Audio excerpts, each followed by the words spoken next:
Last class में शुरू किया था।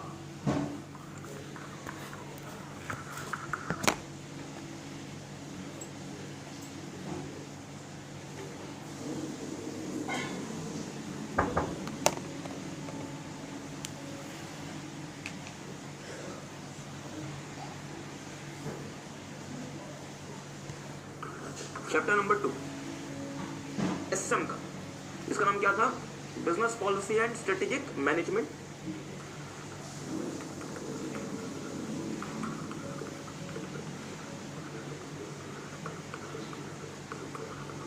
इसका नाम क्या था dear? Business policy and strategic management. इसका नाम था business policy and strategic management. अब मेरी बात पे थोड़ा सा ध्यान दीजिएगा।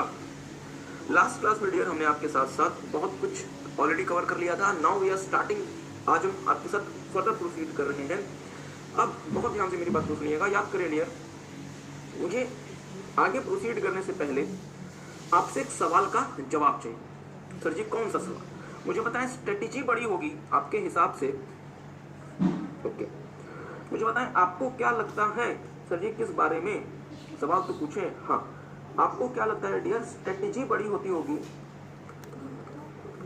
या स्ट्रेटेजिक मैनेजमेंट बड़ा होता होगा?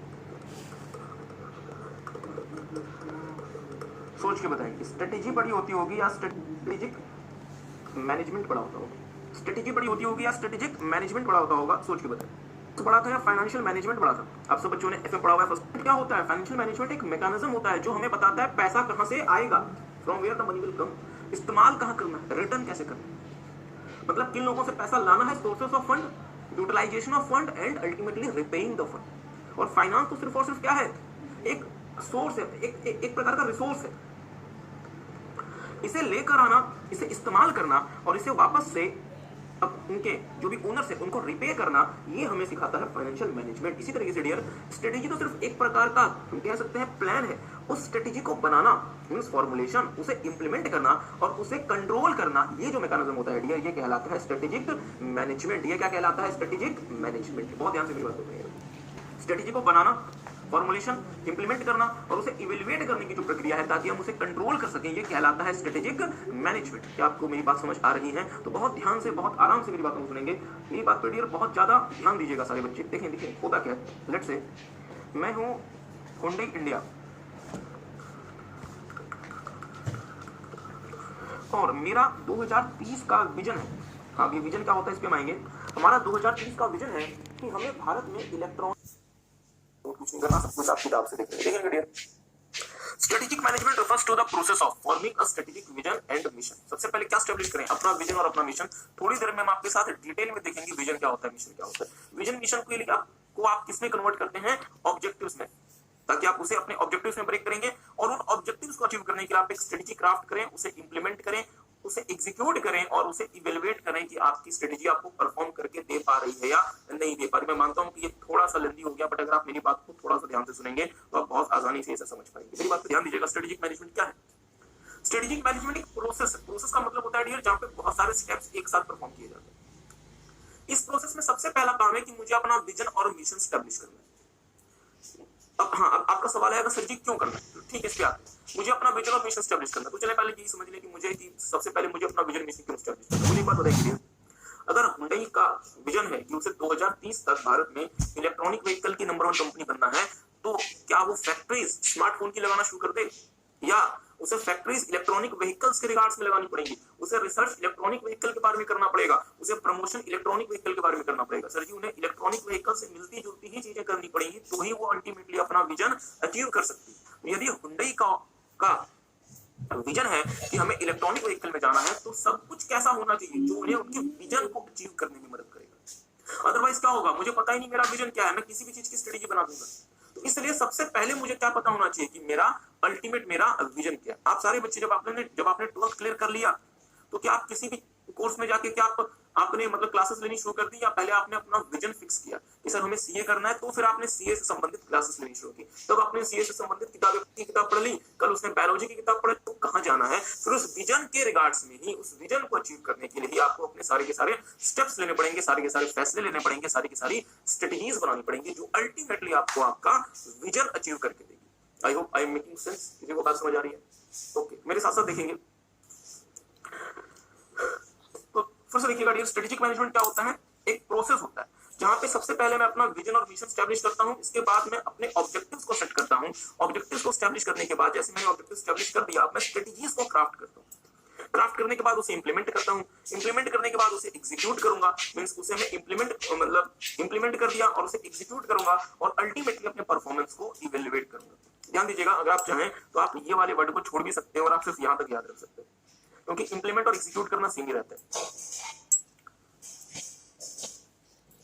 तो चलिए ठीक है, implementing and executing the strategy and evaluating the performance. तो मैंने क्या देखा, स्ट्रेटेजिक मैनेजमेंट एक प्रोसेस है जिसमें सबसे पहले मैं अपना विजन मिशन एस्टैब्लिश करूंगा, ऑब्जेक्टिव्स को सेट करूंगा, स्ट्रेटेजी क्राफ्ट करूंगा, इंप्लीमेंट करूंगा, इंप्लीमेंट करूंगा, एग्जीक्यूट करूंगा और अपने परफॉर्मेंस को इवैल्यूएट करूंगा। थोड़ा सा और ध्यान दीजिएगा, तो मेरी बात को थोड़ा सा ध्यान दीजिएगा डियर।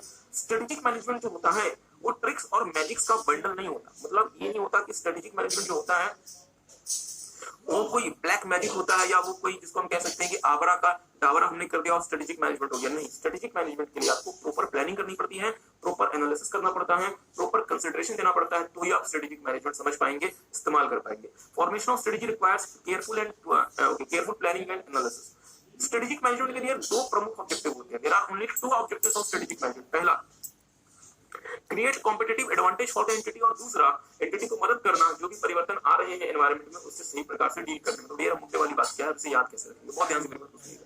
आई होप आपको बात समझ आ रही है। स्टार्टिंग से देखिएगा, स्ट्रेटेजिक मैनेजमेंट क्या है। स्ट्रेटेजिक मैनेजमेंट एक ऐसा प्रोसेस है जहां पे सबसे पहले आप अपना विजन मिशन एस्टैब्लिश करते हैं, ऑब्जेक्टिव्स बनाते हैं, स्ट्रेटेजी क्राफ्ट करते हैं, इंप्लीमेंट करते हैं, एग्जीक्यूट करते हैं और अपनी परफॉर्मेंस को इवैल्यूएट करते हैं। स्ट्रेटेजिक मैनेजमेंट ट्रिक्स और मैजिक्स का बंडल नहीं है, इसके लिए आपको प्रॉपर और केयरफुल प्लानिंग करनी पड़ती है, एनालिसिस करना पड़ता है। स्ट्रेटेजिक मैनेजमेंट के दो ही प्रमुख ऑब्जेक्टिव्स होते हैं, ध्यान दीजिएगा। स्ट्रेटेजिक मैनेजमेंट के लिए दो ही प्रमुख ऑब्जेक्टिव होते हैं। पहला, कंपनी के लिए कॉम्पिटिटिव एडवांटेज क्रिएट करना। कॉम्पिटिटिव एडवांटेज का मतलब होता है, जैसे याद करें, हमने आपको चैप्टर नंबर 1 में भी बताया था, हम एक कॉम्पिटिटिव एनवायरनमेंट में काम करते हैं जहां पे हमें और हमारे कॉम्पिटिटर्स हैं। तो सवाल ये बनता है कि मारुति के पास कस्टमर क्यों जाएगा, हुंडई के पास कस्टमर क्यों नहीं जाएगा? मींस मारुति के पास ऐसा क्या है ओवर द हुंडई और ओवर इट्स कॉम्पिटिटर जो कि मारुति को हेल्प करेगा अपने कॉम्पिटिटर्स के मुकाबले? इसको हम नाम देते हैं कॉम्पिटिटिव एडवांटेज। ओके, शायद आप मुझे एक बात बताएं, आप लोगों ने पॉटर्स 5 फोर्सेस मॉडल में हमने आपको एक कहानी सुनाई थी कि सर जी, अगर एप्पल अपना फोन चाइना में बनाती है और अगर मोटोरोला अपना फोन अमेरिका में बनाती है, तो सेम फोन के लिए एप्पल को कम कॉस्ट पे करनी पड़ेगी क्योंकि चाइना में रिसोर्सेस सस्ते हैं, और सेम फोन के लिए मोटोरोला को ज्यादा कॉस्ट पे करनी पड़ेगी क्योंकि अमेरिका में रिसोर्स महंगे हैं। तो इसका मतलब क्या हुआ कि एप्पल चाइना में मैन्युफैक्चरिंग कर पाने की वजह से मोटोरोला के मुकाबले किस में आ गया? कॉम्पिटिटिव एडवांटेज की सिचुएशन में आ गया। तो किसी को बात समझ आ रही है? तो डियर, पहला ऑब्जेक्टिव स्ट्रेटेजिक मैनेजमेंट का होता है कि हमारी कंपनी को कॉम्पिटिटिव एडवांटेज मिलेगा, और दूसरा जो सबसे महत्वपूर्ण ऑब्जेक्टिव होता है स्ट्रेटेजिक मैनेजमेंट का, कि जो भी परिवर्तन आ रहे होंगे एनवायरनमेंट में, स्ट्रेटेजिक मैनेजमेंट मुझे उन परिवर्तनों से डील करने में मदद करेगा, हेल्प करने में मदद करेगा।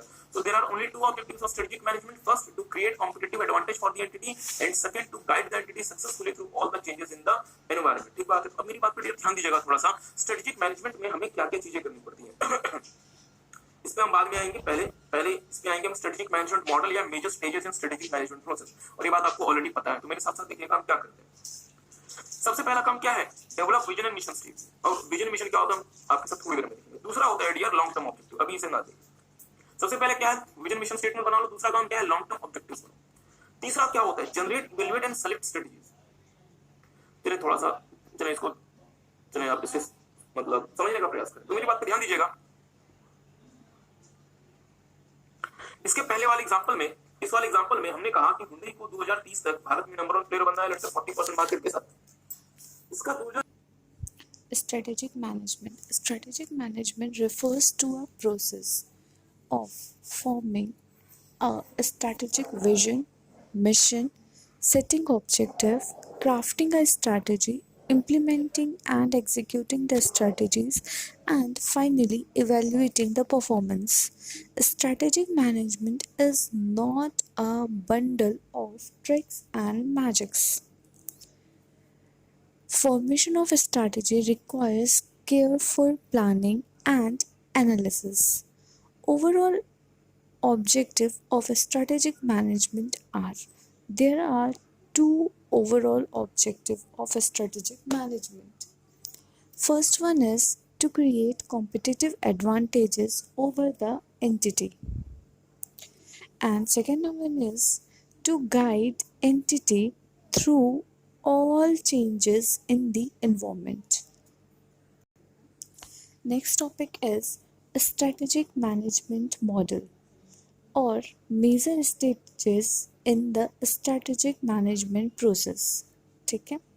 The general model of a strategic management is formulation of a strategy, implementation of a strategy, and evaluation of a strategy. Identifying an organization vision, mission is the starting point of any strategic management process. Strategic management process is dynamic and continuous. Okay, strategic management model या फिर major stages in the strategic management process में total 7 steps होते हैं. First one is develop vision and mission statement. Next is establish vision और mission statement develop हो गया. Then उसके बाद लॉन्ग टर्म ऑब्जेक्टिव एस्टेब्लिश करो, जनरेट करो, एवेल्युएट करो और सेलेक्ट करो स्ट्रैटेजीज़ को. जब हमारा लॉन्ग टर्म ऑब्जेक्टिव भी डिसाइड हो गया तो हम क्या करेंगे, स्ट्रैटेजीज़ को जनरेट करेंगे, एवेल्युएट करेंगे और सेलेक्ट करेंगे. ठीक है, उसके बाद इम्प्लीमेंट करेंगे management level strategies, management level पे. ठीक है, स्ट्रेटजीज़ को इम्प्लीमेंट करेंगे मैनेजमेंट लेवल पे. Then after this implement functional level strategies, functional level strategies को इम्प्लीमेंट करेंगे. उसके बाद मेज़र करेंगे एंड एवेलुएट करेंगे परफॉर्मेंस को. After all these 6 steps, along with all these 6 steps, हमें इन्वायरमेंटल को स्कैन भी करना पड़ेगा time to time. So perform environmental scanning through internal and external audit. Okay, so basically देखा जाए तो स्ट्रेटेजिक मैनेजमेंट में 3 चीज़ें कंसिडर्ड होती है: formulation of strategy, implementation of strategy and evaluation of strategy. Strategic management model में total 7 stages या 7 steps होते हैं. सबसे पहले विजन एंड मिशन को डेवलप करना होता है. After this long term objective establish करना होता है. उसके बाद लॉन्ग टर्म ऑब्जेक्टिव इस्टेब्लिश कर लिया, उसके बाद जनरेट करना होगा, एवेल्युएट करना होगा और सेलेक्ट करना होगा स्ट्रैटेजीज़ को. आफ्टर दैट जब हमने स्ट्रैटेजी सेलेक्ट कर ली कि कौन सा स्ट्रैटेजी हमें चाहिए, उसके बाद हमें उस मैनेजमेंट लेवल स्ट्रैटेजीज़ को इम्प्लीमेंट करना होगा, फिर फंक्शनल लेवल स्ट्रैटेजीज़ को इम्प्लीमेंट करना होगा. उसके बाद जब हमने दोनों स्ट्रैटेजीज़ इम्प्लीमेंट कर दी, उसके बाद हम मेज़र करेंगे, एवेल्युएट करेंगे परफॉर्मेंस को. अलॉन्ग विद दिस ऑर्गेनाइजेशन को एनवायरमेंटल स्कैनिंग भी करनी होगी थ्रू द इंटरनल और एक्सटर्नल ऑडिट. सो हम इसे सेकेंड स्टेप में मेंशन करेंगे, perform environmental scanning through internal and external audit. जब आपको 1 मिनट में याद हो जाएंगी, मेरी बात पे सिर्फ थोड़ा सा ध्यान दीजिएगा. स्ट्रेटेजिक मैनेजमेंट मॉडल या स्ट्रेटेजिक मैनेजमेंट प्रोसेस में कितने स्टेप्स इन्वॉल्व हैं, ध्यान दीजिएगा. सबसे पहला काम क्या है, सबसे पहले अपना विजन मिशन स्टेटमेंट डेवलप करो, लॉन्ग टर्म ऑब्जेक्टिव्स को एस्टैब्लिश करो, जनरेट करो, एनालाइज करो, सेलेक्ट करो स्ट्रेटेजीज को. मतलब जो पहले 3 है आपके स्टेप्स हैं वो फॉर्मुलेशन फेज से डील करते हैं. जैसे आपने सेलेक्ट कर ली स्ट्रेटेजी, जो भी स्ट्रेटेजी आपने सेलेक्ट की वो कंपनी की स्ट्रेटेजी बन गई उस समय तक के लिए. अब आप मैनेजमेंट लेवल स्ट्रेटेजीज को इंप्लीमेंट करेंगे और आप फंक्शनल लेवल स्ट्रेटेजीज को इंप्लीमेंट करेंगे. दोनों फेज मतलब मैनेजमेंट और फंक्शनल लेवल स्ट्रेटेजीज को आपने जैसे इंप्लीमेंट किया, इंप्लीमेंटेशन का काम हो गया. अब आप अपने स्ट्रेटेजी के परफॉर्मेंस को मेजर करेंगे और इवैल्यूएट करेंगे. ठीक है, ओके, आई होप आप सबने से देख लिया. अब मेरी बात पर ध्यान दीजिएगा, framework of strategic management. Strategic management में डियर 2 बातें बहुत महत्वपूर्ण है और दोनों बातें आपको अलग अलग तरीके से याद रखनी है. पहला है डियर इसमें स्टेजेस या मॉडल. पहला है मॉडल, जो कि हमने आपके साथ देख लिया, और दूसरा है इसका फ्रेमवर्क, जो कि अभी हम आपके साथ देखेंगे। मॉडल में 7 स्टेप्स और फ्रेमवर्क में 5 स्टेप्स। अगर आपने मॉडल की जगह फ्रेमवर्क लिख दिया और फ्रेमवर्क की जगह मॉडल लिख दिया तो अगली बार फिर आपको एग्जाम में अपियर होना पड़ सकता है, जो कि हम बिल्कुल नहीं चाहते और जो कि आप भी नहीं चाहते। इसलिए मॉडल के जब मॉडल या स्टेजेस आएंगे तो मॉडल या स्टेजेस के स्टेप्स लिखेंगे, और जब फ्रेमवर्क आएगा तो फ्रेमवर्क के स्टेप्स लिखेंगे। मॉडल में 7 स्टेप्स है, किसी को याद है? सबसे पहले शॉर्ट में develop vision and mission statement. दूसरा, नहीं जब आप लिख रहे हैं तो perform environmental scanning through internal and external audit. Exam में ऐसे लिख के ना आ जाए, पर अभी तो सिर्फ और सिर्फ आपको हम रिवाइज करा रहे हैं। तीसरा, स्टैब्लिश लॉन्ग टर्म ऑब्जेक्टिव्स। चौथा, generate analyse and select strategies. पांचवा, इंप्लीमेंट मैनेजमेंट लेवल स्ट्रेटेजीज। छठा, इंप्लीमेंट फंक्शनल लेवल स्ट्रेटेजीज। सातवां, मेजर एंड इवेल्युएट परफॉर्मेंस। कहानी खत्म। मेजर एंड इवेल्युएट परफॉर्मेंस, कहानी खत्म। So simple. अब बीइंग अ मैनेजर, ध्यान दीजिएगा, बीइंग अ मैनेजर मेरे लिए डियर स्ट्रेटेजिक मैनेजमेंट में इतना कुछ करना आसान नहीं है। मींस मैं कब स्ट्रेटेजिक मैनेजमेंट लगाऊं, मैं कैसे स्ट्रेटेजिक मैनेजमेंट लगाऊं, ये मेरे लिए ऐसा इतना आसान नहीं है। तो स्ट्रेटेजिक मैनेजमेंट का एक फ्रेमवर्क बनाया गया। क्या बनाया गया? फ्रेमवर्क बनाया गया, और कहा यह गया कि जब भी आपको कोई डिसीजन लेना है, या जब भी आपको कोई काम करना है, आप इस फ्रेमवर्क को यूज कर लो। 5 छोटे छोटे स्टेप्स हैं, झंझट खत्म, और आपको कुछ नहीं देगा। तो मुझे एक फ्रेमवर्क दे दिया गया तैयार करके कि जब भी स्ट्रेटेजिक मैनेजमेंट को अप्लाई करना, इस फ्रेमवर्क को लगा लेना, और आपको किसी चीज में नहीं जाना, किसी भी परेशानी का सामना नहीं करना। वो फ्रेमवर्क क्या है? सबसे पहले मेरी बात करिए, ध्यान दीजिएगा। लेट्स से हुंडई इंडिया ये इलेक्ट्रॉनिक व्हीकल सेल करती है, ध्यान देंगे, जो जिसका existing market share let's say 3% और 2019 में और 2022 में ये चाहती है कि इसका मार्केट शेयर 15% हो जाए। ठीक बात है। तो अब ये मार्केट शेयर 3% से 15% कैसे होगा? Through proper strategic management. Agree करते हैं? अगर मैं प्रभु से जितनी भी प्रार्थना करूं, क्या प्रभु खुद आएंगे और ये मार्केट शेयर बढ़वा देंगे? बोलेंगे नहीं। मैंने, अगर तुम्हें अपना मार्केट शेयर बढ़ाना है हुंडई, तो क्या इस्तेमाल करो? Strategic management. अब हुंडई को क्या करना पड़ेगा? बहुत ध्यान से मेरी बात। सबसे पहले हुंडई को देखना पड़ेगा डियर कि अभी हुंडई कहां पर है। Framework of strategic management. There are total 5 stages, and model of the strategic management, there are total 7 stages. तो अभी हम देख रहे हैं framework of strategic management. Exam में आपको नंबर तभी मिलेंगे जब आप इंस्टीट्यूट की लैंग्वेज में देखेंगे। तो मेरे साथ साथ देखेंगे strategic management framework is a 5 step process which are as follow. सबसे पहला, where we are now means beginning. This is the starting point where we do situational analysis. ध्यान दीजिएगा, ऑफ द फर्म। सिचुएशन इसका meaning होता है कि अभी जहां कंपनी खड़ी है, अभी कंपनी की क्या एग्जैक्ट सिचुएशन है। क्योंकि मुझे एक बात सोच के बताएंगे, अगर अभी आपकी सिचुएशन 3% है, या अगर आपकी अभी सिचुएशन 10% है, तो क्या दोनों सिचुएशन में स्ट्रेटेजी सेम होगी या अलग अलग होगी?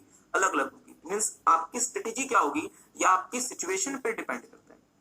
Firm must aware of its strength, weakness, threats and opportunities. This is known as SWOT analysis. तो आपको ऑलरेडी पता है कि जब भी हम कोई स्ट्रेटेजी बना रहे होते हैं तो हमें SWOT एनालिसिस करना पड़ता है, क्योंकि स्ट्रेटेजी से हमारा अल्टीमेट ऑब्जेक्टिव क्या होता है? अपने स्ट्रेंथ को मार्केट की अपॉर्चुनिटी के साथ लिंक करना। लेकिन डियर, एक्सप्लेनेशन में ज्यादा स्ट्रेस ना ले। सबसे पहले आपको पहला पॉइंट क्या पता होना चाहिए? Stage on where we are now.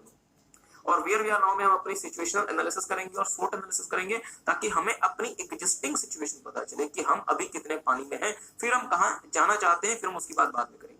Stage 2, where we want to be. This process is a goal setting for an organization, that is where entity wants to be. Means ultimately आप कहाँ जाना चाहते हैं? मेरी बात पर ध्यान दीजिएगा। जब आप लोगों ने फैसला किया होगा कि हमें सीए करना है, या जब आज के समय कोई बच्चा इस बात को डिसाइड करता है कि उसे सीए करना है और अपने पेरेंट्स को बताते हैं, वो आश्वस्त रहते हैं, कॉन्फिडेंट रहते हैं, तो फिर पेरेंट्स क्या करेंगे? गोल में जाने से पहले आपको अपने एग्जिस्टिंग सिचुएशन का पता होना चाहिए, एग्जिस्टिंग हालात का पता होना चाहिए। मींस आपको पता होना चाहिए कि अभी आप कहां खड़े हैं, तो ही आप वहां पे जाने के बारे में सोच सकते हैं। ठीक बात है। जैसे आपने अपना गोल सेट कर लिया, फिर आप देखिए कि आप वहां जाएंगे तो कैसे जाएंगे, मतलब क्या क्या अलग अलग ऑल्टरनेटिव्स आपके पास अवेलेबल हैं जो कि आपको वहां जाने में मदद करेंगे। तो क्या मैं सारे ऑल्टरनेटिव चूज कर लूं? नहीं सर, मैं उसका इवैल्यूएशन करूंगा, which is the best out of the all alternatives gathered. Entity should select the best suitable alternative, जो भी हमारे लिए बेस्ट है। जैसे मैंने बेस्ट ऑल्टरनेटिव को चूज कर लिया, तो क्या सिर्फ उसे चूज करना काफी है, या उसे इंप्लीमेंट करना पड़ेगा और उसे कंट्रोल करना पड़ेगा? मतलब कंट्रोल का मतलब कि मैंने जो स्ट्रेटेजी अपनाई, लगा दी, वो मुझे रिजल्ट दे रही है या नहीं दे रही, मुझे इसे कंट्रोल करना पड़ेगा। Means how can we ensure arrival, means control. This is the implementation and control stage of suitable strategy identified. So take some time, ये काम करें, एक बार इसे देख लें, फिर हम आपको इन दोनों में अंतर क्या है फ्रेमवर्क में और स्टेजेस में हम आपको वो समझाएंगे। एक बार इसे देख लें, model.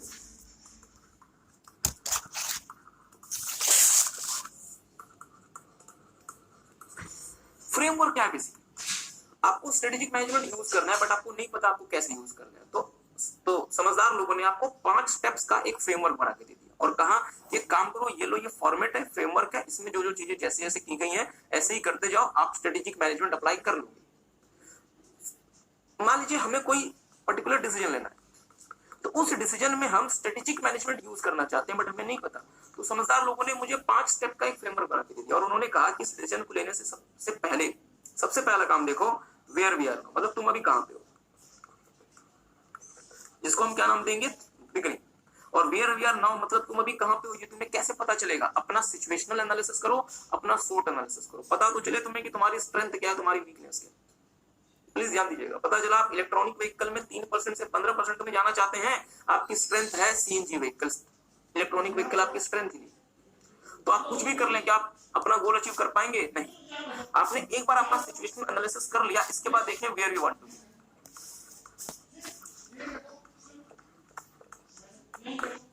Sir means sir ji हम जाना कहाँ चाहते हैं, मतलब एंड हम 15% में जाना चाहते हैं, मतलब 3 से 15 में जाना चाहते हैं। वहां जाने के क्या क्या रास्ते हैं? क्योंकि 3 से अगर आपको 15 में जाना है तो नए व्हीकल लॉन्च करेंगे। स्ट्रेटेजिक मैनेजमेंट मॉडल कब यूज़ किया जाएगा? जब स्ट्रेटेजिक मैनेजमेंट को फर्स्ट टाइम इम्प्लीमेंट किया जा रहा है इन द ऑर्गेनाइजेशन, तो प्रेफर है कि स्ट्रेटेजिक मैनेजमेंट मॉडल यूज़ करो। अदरवाइज जब छोटे मोटे चेंजेस करने हो तब अपन फ्रेमवर्क पे जा सकते हैं। यहाँ पे सिर्फ 5 स्टेजेस हैं। टास्क ऑफ स्ट्रेटेजिक मैनेजर और रोल ऑफ सीईओ, और we can say role of corporate level managers. तो कॉर्पोरेट लेवल मैनेजर्स या सीईओ क्या करते हैं? विजन, मिशन और गोल ऑफ द ऑर्गेनाइजेशन को डिफाइन करते हैं, डिटरमाइन करते हैं what business it should be in, allocate करते हैं रिसोर्सेज को among the different businesses, formulate and implement करते हैं स्ट्रेटजीज को, प्रोवाइड करते हैं लीडरशिप ऑफ द और प्रोवाइड करते हैं leadership to the organisation. Now next topic is benefit of strategic management, or you can say importance of strategic management या फिर advantages of strategic management। Exam में बहुत बार आता है, so be attentive. To survive in this dynamic world, entity needs effective strategic management. The major benefit of strategic management are, ठीक है, इसको याद रखने के लिए एक मेमोरी टेक्निक है। देखो, स्ट्रेटेजिक मैनेजमेंट को एप्लीकेबल करने के बाद कुछ बेनिफिट समझ में आए, ठीक है। अब स्ट्रेटेजिक मैनेजमेंट को एप्लीकेबल करने के कुछ बेनिफिट्स होते हैं। वो बेनिफिट्स क्या होता है?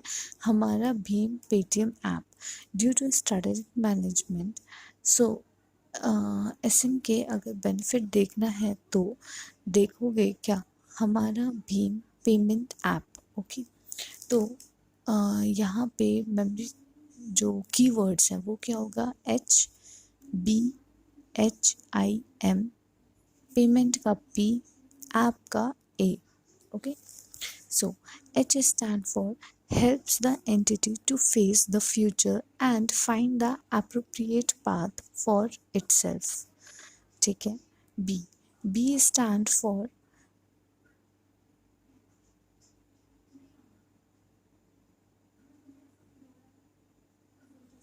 देखो, हम यहाँ पे देख रहे हैं क्या, benefits of the strategic management. Benefit of strategic management को याद रखने के लिए कुछ कीवर्ड्स हैं। क्या है मेमोरी टेक्निक? हमारा भीम पेमेंट ऐप, ठीक है। अब यहाँ पे हमारे जो कीवर्ड्स बनेंगे वो क्या बनेंगे? HB एच हमारा का एच, भीम का टोटल BHIM, पेमेंट का P, ऐप का A। ठीक है, अब A पहला आता है एच। एच का मतलब होता है, या H stands for helps the entity to face the future and find the appropriate path itself. ठीक है, now B. B stand for builds core competencies and competitive advantages for the entity. Now H. H stand for helps the entity to identify and convert opportunity into its favor. ठीक है, I stand for increase the longevity of the business. M. M stand for make organization more proactive instead of reactive. ठीक है, payment का P stand for provides framework for all the major business decision, and A stand for act as a corporate defense mechanism against mistake and pitfalls.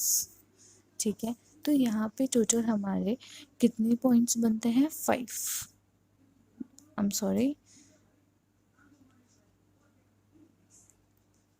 यहाँ पे total हमारे 8 points बनते हैं। ठीक है, तो हम कह सकते हैं यहाँ पे टोटल 8 बेनिफिट्स हैं या 8 इम्पॉर्टेंट्स हैं of the strategic management. Now our next topic is limitation of strategic management. अभी हमने बेनिफिट्स देखे थे स्ट्रेटेजिक मैनेजमेंट के। बेनिफिट्स को याद रखने के लिए हमारे पास एक मेमोरी टेक्निक था, हमारा भीम पेमेंट ऐप। ठीक है, उसमें टोटल हमारे 8 पॉइंट्स बनते थे। Okay, now limitation. लिमिटेशन में क्या बोल रहा है? Limitation of the strategic management, इसके लिए भी एक मेमोरी टेक्निक है, वो अपन देखेंगे। ठीक है, limited the presence of strategic management cannot counter all the hindrance and always achieve success। ठीक है, अगर स्ट्रेटेजिक मैनेजमेंट है तो इसका ये मतलब नहीं है कि सारे हिंड्रेंस या सारे इश्यूज को वो काउंटर करेगा और हमेशा सक्सेस ही उसे मिलेगी। There are limitation attached to strategic management, these are as follow. और अब इन लिमिटेशंस को याद रखने के लिए एक मेमोरी टेक्निक है। देखो, 2 बात तो याद रहेगी, टाइम एंड कॉस्टली। ठीक है, अगर स्ट्रेटेजिक मैनेजमेंट बहुत ही अच्छा है तो उसको बनाने के लिए टाइम तो लगेगा ना, दैट इज़ वो टाइम कंज्यूमिंग तो होगा ही। ठीक है, और ऊपर से कॉस्टली भी होगा। तो ये 2 बात तो आपको याद रहेगी। फिर कुछ याद नहीं आ रहा, दैट इज़ एरर आ रहा है। एरर का ई अपन उठा लेंगे। कौन सा एरर है? तो बोल रहे हैं भाई कंटेंट एरर है। ठीक है, तो कंटेंट का C उठा लेंगे और एरर का E उठा लेंगे। ठीक है, सो चलो यहाँ पे हम देखते हैं, हम पढ़ रहे हैं।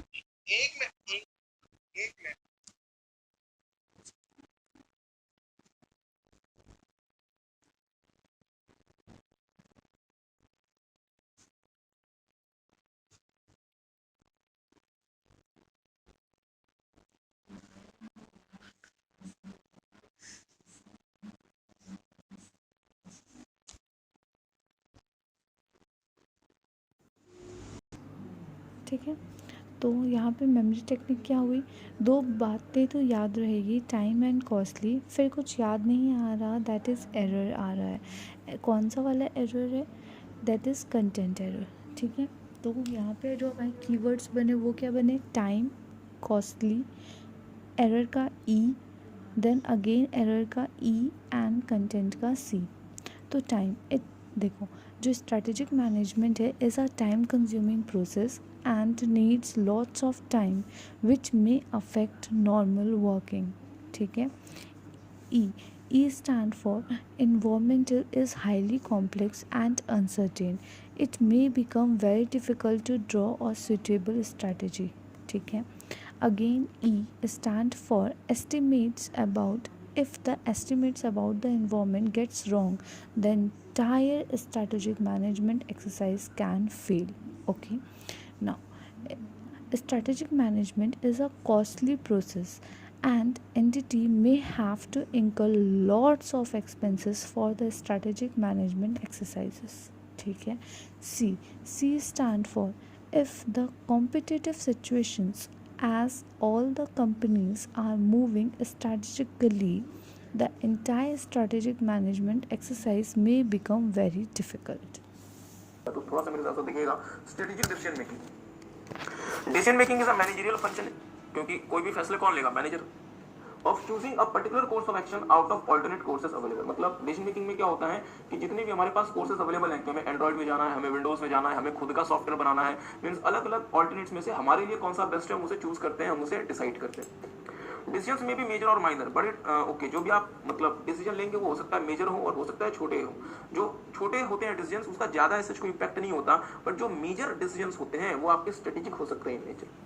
और यदि स्ट्रेटेजिक डिसीजंस को अगर आप गलत तरीके से ले लेंगे तो पूरी की पूरी कंपनी की नैया डूब सकती है. ध्यान दीजिएगा, strategic decisions are different in nature, they have long term implications on the entity. मतलब इनका कंपनी में बहुत लंबा समय तक असर आता है. जब the major dimensions of strategic decisions are as follows. मतलब स्ट्रेटेजिक डिसीजंस के क्या क्या मेजर डायमेंशंस हैं, क्या क्या मेजर एस्पेक्ट्स हैं, क्या क्या मेजर फीचर्स हैं.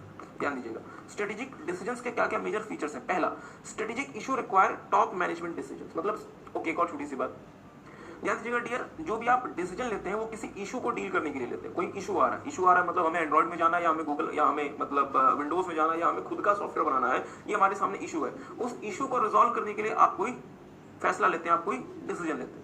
हमें अपनी फैक्ट्री लगानी है, इंडिया में लगानी है, चाइना में लगानी है, ब्राजील में लगानी है, ये हमारे सामने इशू आ गया. अब इस इशू को रिजॉल्व करने के लिए आप कोई डिसीजन लेंगे. तो मेरे साथ साथ देखिएगा, स्ट्रेटेजिक डिसीजंस के क्या क्या एस्पेक्ट्स हैं. पहला, रिक्वायर्ड टॉप मैनेजमेंट डिसीजन. मतलब स्ट्रेटेजिक डिसीजंस को कौन लेगा? टॉप मैनेजमेंट लेगा, क्योंकि इसमें रिस्क बहुत इन्वॉल्व होता है. दूसरा, strategic issues involves allocation of large amount of resources. अगर आपको कोई डिसीजन लेना है कि फैक्ट्री आपको इंडिया में लगानी है या फिर चाइना में लगानी है, इसमें बहुत सारा पैसा लग रहा है dear, large amount of resources इसमें कमिट होने. इट में रिक्वायर ह्यूज फाइनेंशियल इन्वेस्टमेंट और man power requirement to deal with strategic issues. तीसरा, strategic issues have significant impact on long term prosperity. मतलब अगर आप गलत प्रकार से स्ट्रेटेजिक डिसीजंस ले लेंगे, अगर आप गलत प्रकार से स्ट्रेटेजिक इशू को मैनेज करेंगे तो आपकी लॉन्ग टर्म प्रोस्पेरिटी पे इसका डायरेक्ट असर आएगा और आपका हो सकता है कि लॉन्ग टर्म इश्यूज मतलब आप लॉन्ग टर्म में आपको बहुत ज्यादा नुकसान हो. चौथा, strategic issues are future oriented. ये जो होते हैं ये भविष्य के बारे में होते हैं. और पांचवा, strategic issues requires consideration of external environmental factors. मतलब जो भी आपको बड़े डिसीजंस लेने हैं उनके लिए आपको एक्सटर्नल एनवायरमेंट को जरूर से स्टडी करना चाहिए. मतलब मींस की मतलब सरकार की पॉलिसीज क्या है, इकोनॉमी क्या है, डेमोग्राफी क्या है, टेक्नोलॉजी क्या है, सोशियो कल्चरल एस्पेक्ट कैसा है. मतलब इन सारी चीजों का ध्यान रख के आपको स्ट्रेटेजिक डिसीजंस लेने चाहिए. तो टेक सम टाइम, एक बार इसे देख लें.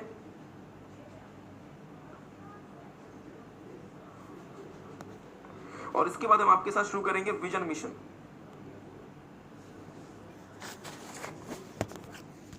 बहुत ध्यान से पढ़ेंगे. Strategic decision making. ठीक है, स्ट्रैटेजिक डिसीजन मेकिंग क्या होता है? डिसीजन मेकिंग एक मैनेजरियल फंक्शन है of choosing a particular course of action out of alternative courses available. ठीक है, द मेजर डायमेंशन या characteristics of strategic decision making are given below. There are total 5 characteristics of strategic decision making. ठीक है, पहला आता है strategic issue requires top management decisions. Strategic issues involve lot of risk, hence strategic decisions are required to considered by the top managements. Second one is strategic issue involves the allocation of large amount of resources. A strategic issue involves the allocation of large amount of resources. It may require huge financial investment and manpower requirement to deal with a strategic issue. ठीक है. Third one is strategic issues have a significant impact on the long-term prosperity. Generally, the results of a strategic implementation are seen on a long-term basis and not immediately. Fourth one is strategic issues are future-oriented. These issues need predicting future environmental condition. That's why इसे बोला जाता है कि ये future-oriented होते हैं. Last one is strategic issues requires consideration of external environment factors. Strategic focus in organization involves orienting its internal environment to the changes of the external environment. Now, our next topic is vision, mission and objective. सबसे पहले हम देखते हैं कि vision क्या होता है. A strategic vision is a roadmap of the company's future, providing specific about the kind of company that management is trying to create, what customer and technology company will focus, etc. ठीक है. तो vision क्या होता है? Vision एक road map होता है company के फ्यूचर का, जो प्रोवाइड करता है स्पेसिफिक्स अबाउट किसके बारे में. पहला, kind of company that management is trying to create. फिर customer, what customers and technology company will focus, etcetera. ठीक है. अब 3 एलिमेंट्स होते हैं स्ट्रेटेजिक विजन के. First one is coming up with mission statement that defines what business company is presently in. Okay. Second one is using the mission statement as basis for long term decision making. Third one is communicating the vision of the organization in clear and exciting terms, or you can say in clear terms. ठीक है. फिर next topic है हमारा how to develop a strategic vision. Vision कैसे बनाना है. तो vision बनाने के लिए 5 बातों का ध्यान रखना पड़ेगा. पहला बोलता है thinking creatively about how to prepare company for future. ठीक है. Thinking creatively about how to prepare a company for the future. Second one is forming a strategic vision is an exercise in intelligent entrepreneurship. Third one is many successful organizations need to change direction not in order to survive but in order to maintain their success. Third one is a well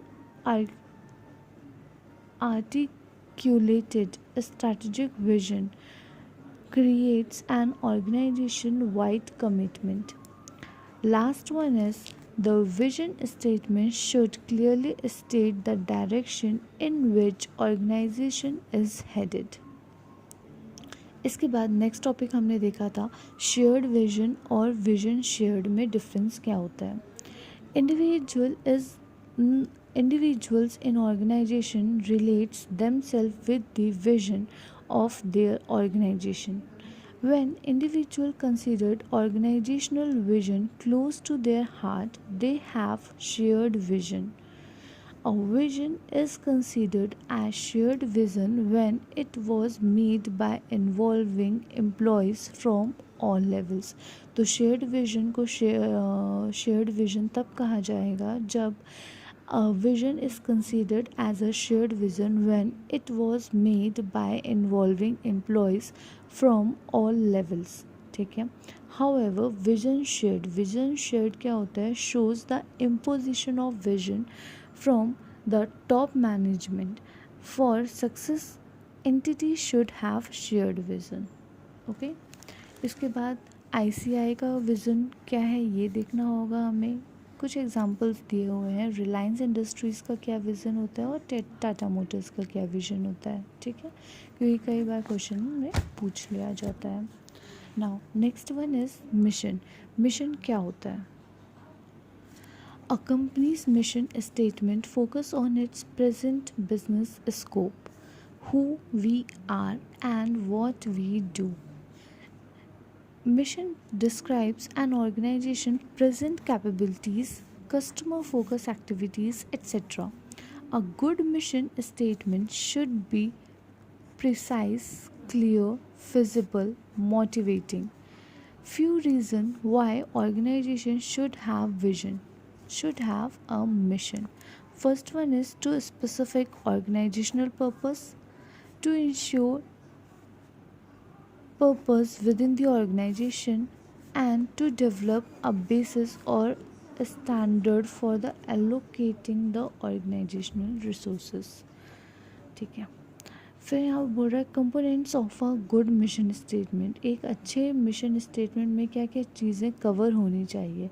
mission statement should give the organisation its own special entity. जो mission statement है वो organisation को खुद की अपनी special identity देना चाहिए, ठीक है। A company's business is defined by what needs it trying to satisfy, by which customer groups it is targeting, and by the technologies it uses and the activities it performs.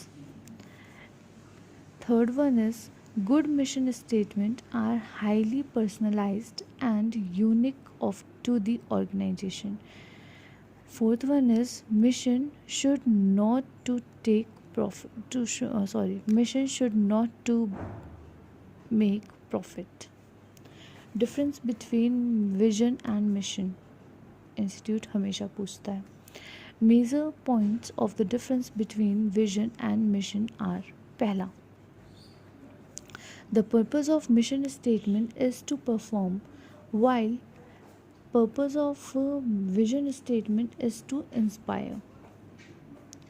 जो purpose है mission statement का is to inform, while the purpose of vision statement is to inspire. Second है mission statement tells about the fundamental purpose of entity. It concentrate on present. Mission statement concentrate on present. On the other hand, vision statement outlines what the organization wants to be, and vision concentrates on the future. Third one is mission statement talks about present, while vision statement deals with future. उसके बाद हमें कुछ examples दिए हुए हैं। ICI का vision, Reliance industry का mission और टाटा पावर का मिशन, ठीक है, और ICI का भी mission. Now next topic is objective and goals. Business organisation translate their vision and mission into objectives, ठीक है।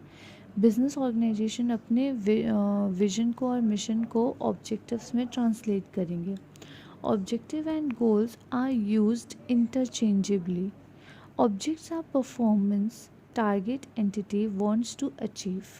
They function as yardsticks for tracking the organization's performance and progress. Objective must possess the following characteristics. देखो objective के पास कुछ characteristics होनी चाहिए। पहली चीज़, objective should provide a standard for the performance of appraisal, ठीक है। Objective should be understandable, objective should be specific, objective should be related to the time frame, objective should be measurable and controllable, objective should be challenging, and different objective should correlate with each other. अगर different objective हैं तो वो एक दूसरे से correlate होने चाहिए। Here we end with chapter number 2।